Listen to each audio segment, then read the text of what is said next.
미국 대학 입시의 궁금증을 함께 풀고 있는 어드미션 마스터스의 진아킴입니다.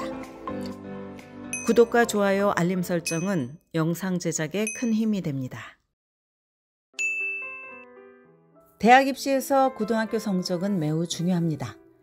조기 전형인 얼리 액션과 얼리 디시전으로 대학에 지원할 계획이라면 10학년과 11학년 성적이 특히나 중요합니다. 조기 전형의 경우 대학들이 12학년 가을 학기가 끝나기 전에 합격과 불합격 여부를 통보하기 때문입니다. 그렇다고 해서 B를 받는 것이 명문대학에 들어갈 가능성을 차단하는 것은 아닙니다. 지원자의 가치를 성적만이 담아내지 못하듯이 지원서의 구성 요소는 다양합니다. 추천서와 에세이, 표준시험 점수, 과외활동 등이 모두 대학 입시 결과에 영향을 끼칩니다. 지원자의 성적표를 평가할 때 대학의 입학사정관들은 성적의 전체적인 추이를 볼 것입니다. 대학들은 꾸준함과 성장을 특히 중요하게 여깁니다. 만약 학생이 9학년과 10학년에는 성적이 좋았는데 11학년에 크게 저조했다면 대학은 원인을 알고 싶어 할 수 있습니다. 이상적인 성적표는 학년이 올라가면서 점차 성적이 향상되는 추이를 보여주는 것입니다. 성적표에서 성적만이 중요한 것은 아니라는 점도 알아둬야 합니다. 어떤 수업을 선택했는지도 성적 못지않게 중요합니다. 입학사정관들은 지원자가 어려운 언어 클래스나 AP 또는 IB 수업을 들으면서 도전적인 길을 걸어왔는지, 아니면 학년이 올라갔는데도 고생하지 않고 좋은 성적을 받으려는 쪽을 택했는지 구별해낼 것입니다. 대학들은 진취적인 학생을 원합니다. 쉬운 선택을 하면서 안주하기보다는 설령 약간 성적이 떨어질 법한 모험을 감수하더라도 도전적인 커리큘럼을 들을 의지가 있는 학생을 원합니다. 학생들이 도전과 결과 사이에서 균형을 잘 잡는 것은 어려울 수 있습니다. 그러나 어려운 수업에 도전하면서 바람직한 결과를 내는 것이 좋은 아이디어입니다. 지원할 대학 리스트를 추릴 때 합격하면 실제로 갈 대학들만 포함시켜야 합니다. 단지 세이프티 스쿨이나 타겟 스쿨이 더 필요하다는 이유만으로 지원 리스트를 늘리지 말 것을 권합니다.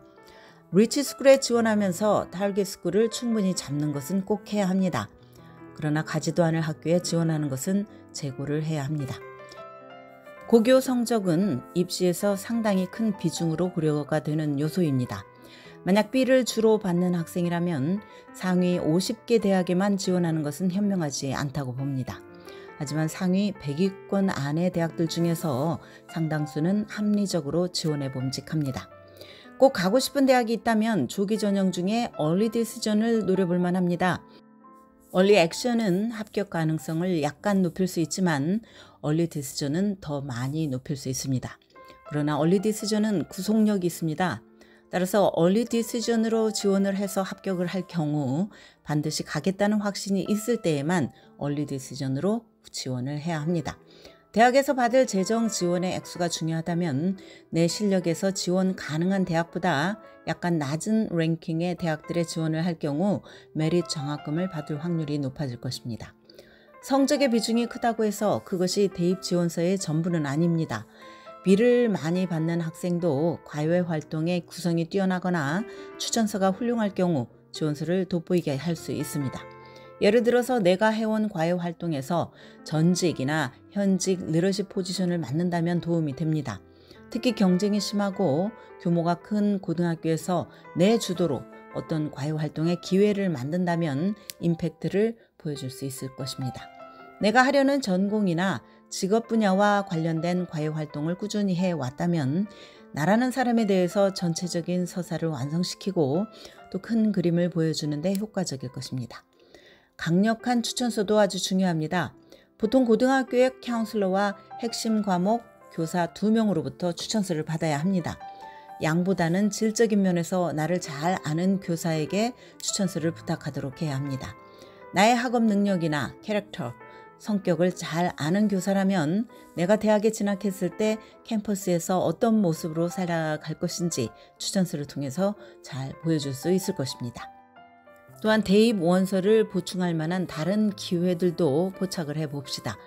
예를 들면 규모가 작은 많은 대학들은 캠퍼스 인터뷰나 졸업생 인터뷰를 진행을 합니다.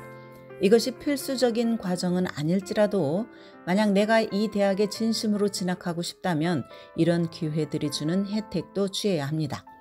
일반 대학들은 레주메를 받습니다. 특히 액티비티나 아널 섹션에 글자 수 제한이 있어서 내가 그동안 이뤄온 성취를 적절하게 설명하지 못했다면 레주메는 이것을 표현할 만한 값진 통로가 될 수 있습니다. 만약 내가 조기 전형에 지원을 했는데 입학 보류 통보를 받았다고 칩시다. 실망하고 포기하지 말아야 합니다. 지속적인 관심을 표현하는 편지를 대학에 보낼 수 있습니다.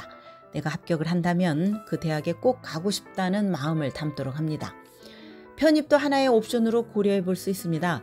내가 원하는 대학에 불합격했을 경우 나중에 편입하는 방법이 있습니다. 성공적인 편입을 위해서는 성적 관리는 물론이고 대학 1학년 동안 어떤 활동에 관여하면서 어떤 성취를 이뤄왔는지 증명을 해야 합니다.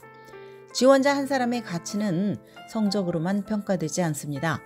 대학들도 성적표에 나온 숫자보다 지원자의 가치가 크다는 것을 이해를 합니다.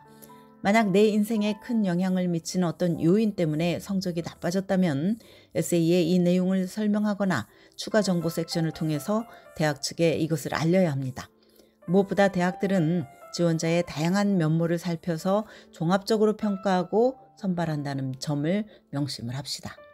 오늘은 B학점을 많이 받는 학생들을 위한 효과적인 대학 입시 전략에 대해서 말씀드렸습니다. 지금까지 교육전문 컨설팅 그룹 어드미션 메서스 진아킴이었습니다.